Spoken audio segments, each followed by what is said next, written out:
তোমরা চাইলে পুজোর আগে চুলটাকে এরকম স্মুথ আর সিল্কি করতেই পারো খুব সহজে। তো বন্ধুরা, সকালে ঘুম থেকে উঠে আগে জামা কাপড় নিয়ে বেরিয়ে পড়েছি। এখন তো সারা দিন এই রোদ এই বৃষ্টি এরকম করে জামা কাপড় ঠিক করে শুকাই না। তো যাই হোক, ভিজা জামা কাপড়গুলো যেগুলো অর্ধেক শুকানো অর্ধেক ভেজা আছে ওগুলো শুকাতে দিয়ে দিলাম। আর এদিকে দেখো অপর্ণার স্কুলের ড্রেসগুলো ভিজাতে দিয়ে দিলাম। আজকে যেহেতু স্কুল বন্ধ, আজকে এগুলো ধুয়ে দেব। তো শুভ সকাল সবাইকে। সবাই কেমন আছো? আশা করছি সকলে ভালো আছো, সুস্থ আছো। বেশ অনেক দিন পরে আবারও বড় ব্লগ নিয়ে আসলাম। আসলে সারাদিনের মধ্যে বেশিরভাগ সময় কাটে আমার শরীর খারাপ নিয়ে। এই হয়তো ভালো, কিছুক্ষণ পর আবার হয়তো মাথা ঘোরানো, পেটে ব্যথা, যন্ত্রণা সব কিছু নিয়েই বিছানায় পড়ে থাকতে হয়। সেজন্য ঠিকঠাক করে আজকে কয়েক মাস আমি ভিডিও দিতে পারছি না। তারপরে ভেবেছিলাম কোনো রকমে কোনো ভিডিও দিয়ে অন্ততপক্ষে ইউটিউবটাকে ঠিক করব। যাই হোক, সেটা তো হবেই না কখনোই।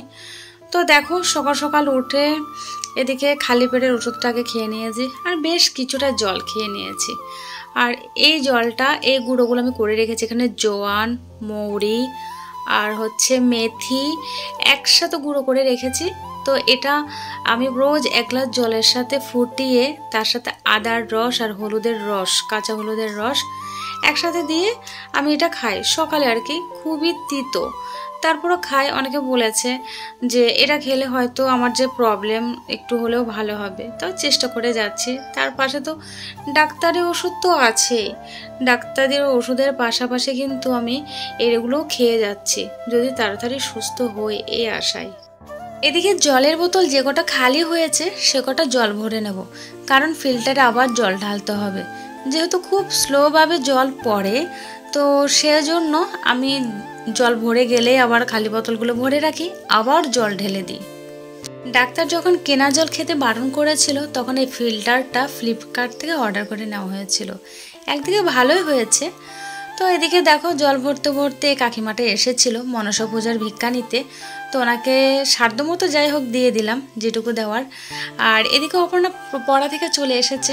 বাড়িতে একটা ড্রাগন ফ্রুট ছিল। আসলে এগুলো আমাদের বাজার থেকে এনেছি। আমাদের পাশে একজনের বাগান আছে, ওখান থেকে বাজারে বিক্রি করা হয়। এনেছি বেশ 500 গ্রাম এনেছি, 4টে ধরেছে। তার মধ্যে 2টো মিষ্টি হয়েছে, 2টো একটু পানসে হয়েছে। ড্রাগন ফ্রুট যেমনই হোক খেতে আমাদের না ভালোই লাগে। তো যাই হোক, ড্রাগন ফ্রুটটা খেয়ে কালকের কিছু পান্তা ভাত ছিল, পান্তা ভাতটা একটু আলু ভাজা করে দুজনে খেয়ে নিলাম। আর ওই দিক থেকে পড়া দিকে চলে এসেছে। আজকে যেহেতু স্কুল ছুটি, আর আমি চেষ্টা করি ওর যখনই ছুটি থাকে তখন ওর চুলের পেছনে সময়টা দেওয়ার। তো সেজন্য ছাদে চলে আসলাম। দেখো কত সুন্দর অ্যালোভেরাগুলো হয়েছে। তো এখান থেকে আমি 2টো অ্যালোভেরা কেটে নেব। তো অ্যালোভেরাগুলো কেটে নিয়েছে আর আশেপাশে যে আগাছা ছিল আগাছাগুলো পরিষ্কার করে দিয়েছি। অ্যালোভেরাগুলো বেশ মোটা মোটা হয়েছে। আর এদিকে আমাদের রাস্তার ওদিকে একটা মেহেন্দি পাতার গাছ আছে।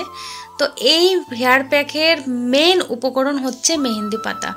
তো মেহেন্দি পাতাটা দিয়ে আমি হেয়ার প্যাকটা প্রত্যেকবারে ওকে দিই। আর এটা দিলে না চুলটা অনেক সিল্কি, অনেক ঘন এবং মজবুত হয়। সব থেকে বড় কথা হচ্ছে চুল পড়া বন্ধ হয়, চুল মজবুত হয়। মেহেন্দি পাতা আর যে অ্যালোভেরাগুলো কেটে রেখেছিলাম সেগুলো আমি 1 ঘন্টা জলে ভিজিয়ে রেখেছিলাম। হলুদ কষ্টে বেরিয়ে গেছে, তো ওটার জেলটা বের করে নিয়েছি। আর টক দই দিয়ে দেবো, একসাথে পেস্ট করে চুলে লাগিয়ে দিয়েছি। আর যেহেতু একটু লিকুইড হয়েছে অ্যালোভেরা জেলের জন্য, দেখো পুরো গাউর ভিজে গেছে। ওকে এখন স্নান করিয়ে দেব। 1 ঘন্টা রেখেছি মাথায়। তো এদিকে রান্নাটাও বসিয়ে দিয়েছি। আজকে হচ্ছে নিরামিষ, কালকে যেহেতু একাদশী আজকে নিরামিষ খাবো। আমরা একাদশীর আগের দিন আর পরের দিন চেষ্টা করি নিরামিষ খেতে। তো যাই হোক, ডাটা আর হচ্ছে কি আলু, বরবটি, সিম তো নেই, আলু, বরবটি আর হচ্ছে কি পেঁপে, ঝিঙে, পটল, যা যা সবজি ছিল ঘরে সব কিছু দিয়ে একটা সবজি তরকারি করে নিয়েছি। আর এদিকে আমার সমস্ত কাজ কমপ্লিট, শুধু ঘরটা মুছলে হয়ে যাবে। ওদিকে অপর্ণাকে স্নান করে দিয়েছি, ঘরটা মুছেও নিয়েছি। এবার আমি স্নান করে ফুলটা তুলে দিচ্ছি ওকে, কারণ ও স্নান করে ঠাকুর পুজো দিচ্ছে। যেহেতু ফুল কিছু কিছু ফুল না বেশ উপরে উপরে, যেগুলো ও নাগাল পায় না। তো সেই জন্য ফুলটা তুলে দিচ্ছি। আর গাছে জানো তো অনেক কটা জবা ফুল হয়েছে, বেশ ভালো লাগে না, খুব সুন্দর। তো দেখো সারা দিন আর কোনো ভিডিও করিনি, আমার শরীরটা সত্যি খুব খারাপ। তোমরা এর পরের ভিডিওতে দেখতে পাবে আমি ডাক্তার দেখাতে গেছি, কি কি পরীক্ষা করেছি, রিপোর্টে কী এসেছে, সব কিছু তোমাদেরকে বলবো। তো তোমরা দেখলে অবশ্যই বুঝতে পারবে, আর তোমাদেরও আমার মনে হয় একটু হলেও উপকারে আসবে যে আমার কেন এই সমস্যাটা হয়েছে। আর তো যাই হোক, ওকে যে আজকে আমি হেয়ার প্যাকটা দিয়েছি তোমাদেরকে সেটাই শেয়ার করি। মেন কথা যেটা টপিক সেটা হচ্ছে এটা। তো এই যে হেয়ার প্যাকটা দেওয়ার পরে বিশ্বাস করো চুলের দিকে আমার তাকিয়ে থাকতে ইচ্ছা করে। আমি প্রতি সপ্তাহে চেষ্টা করি হেয়ার প্যাকটা দেওয়ার। আসলে পার্লারে যাওয়ার সামর্থ্য আমার মতো মানুষের নেই, সেজন্য আমি চেষ্টা করি। যেহেতু আমার চুলের 12টা বেজে গেছে, আমি যে আমার মেয়ের চুলটাকে সুন্দর নিজের মনের মতো করতে, চুলটা হেলদি রাখতে, সব থেকে বড় কথা হচ্ছে হেলদি রাখা।